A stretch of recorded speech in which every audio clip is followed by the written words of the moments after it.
أعوذ بالله من الشيطان الرجيم. Al-Baqarah, the cow, is the second surah of the Qur'an and the longest chapter containing 286 verses. It was revealed in Medina to guide the growing Muslim community in faith, worship, law, and daily life. The surah is named after a powerful incident known as the story of the cow during the time of Prophet Moses. A man from the children of Israel was murdered. No one knew who the killer was, so they came seeking justice. Allah commanded them to sacrifice a cow. Instead of obeying immediately, they began unnecessary questions. What color should it be? How old should it be? What kind of cow should it be? With every question, Allah made the command more specific and harder. Finally, they were required to sacrifice a cow that was yellow, healthy, and strong, and without any defect, a cow that was difficult and costly to find. After the cow was sacrificed, Allah instructed them to touch the dead body with a part of it. By Allah's will, the dead man came back to life and revealed the name of his killer. Through this incident, Allah clearly showed that He has complete power over life and death. The day of judgment will be a day of fear and intense heat. Everyone will stand alone before Allah, in need of mercy and shade. On that day, nothing will help, not family, not wealth, not status. The Prophet Muhammad said that this surah and Surah Al-Imran will come on the day of judgment like two clouds, interceding for the one who used to recite them. This will speak for its reciter. It will defend them, stand beside them, and become a means of entering Jannah. And know this, every time you recite Surah Al-Baqarah, sometimes and something changes within you, you begin to heal. So when that day comes, Surah Al-Baqarah will not be unfamiliar to you. It will recognize you and it will stand for you. Do not make your houses like graveyards. Shayateen flees from the house in which Surah Al-Baqarah is recited. When Surah Al-Baqarah is recited, Shayateen cannot remain. Black magic and evil forces lose their power and leave. And it becomes a shield protecting your home, family, and your life.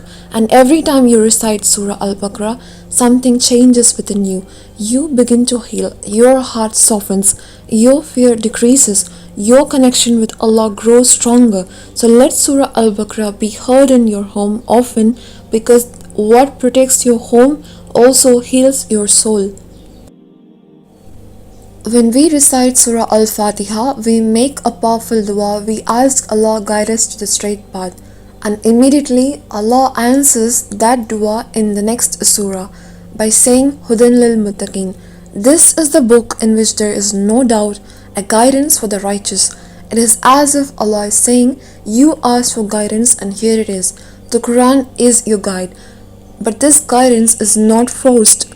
It is for those who choose taqwa, who open their hearts and sincerely seek Allah. So who are Al-Muttaqin? They are those who are conscious of Allah, fearing displeasing Him, and strive to do the right, even when they make mistakes.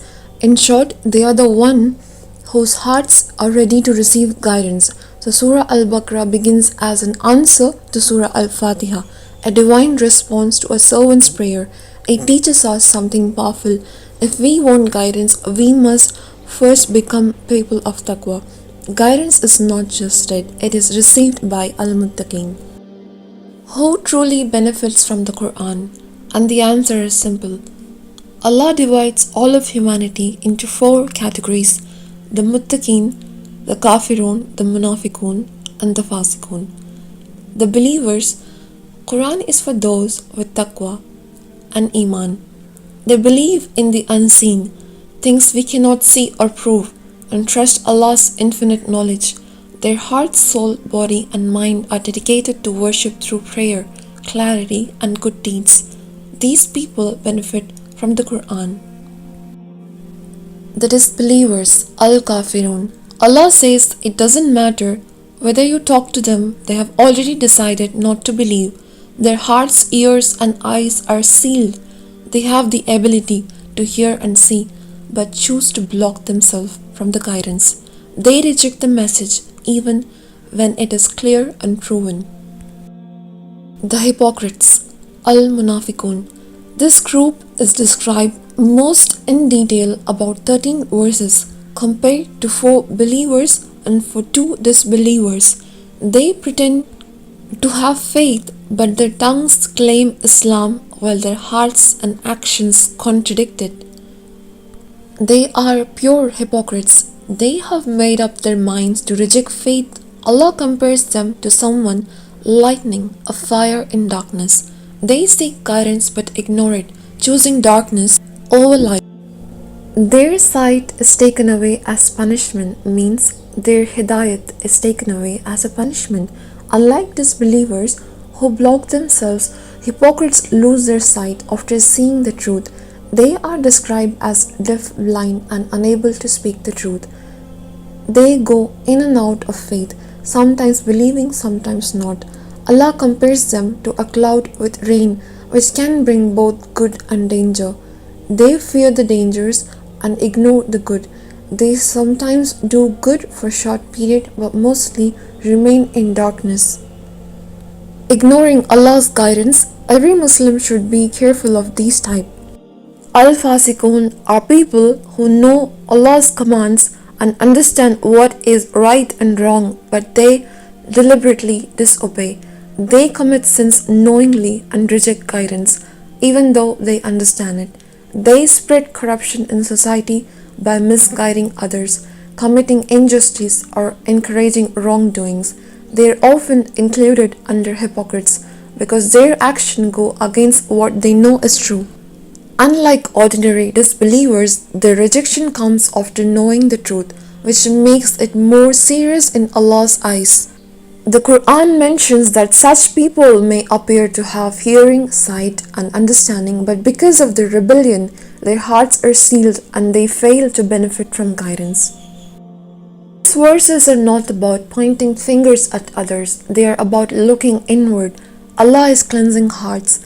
Allah is differentiating between status of the hearts, showing us who we truly are, not to condemn us but to help us to correct ourselves. Through these verses, Allah removes hypocrisy from our faith, deliberately choosing wrong and choosing wrong out of fear instead of trusting Him. This differentiation is actually a deep form of mercy, because only when we recognize our true condition, we can begin to heal, improve, and return sincerely to Allah.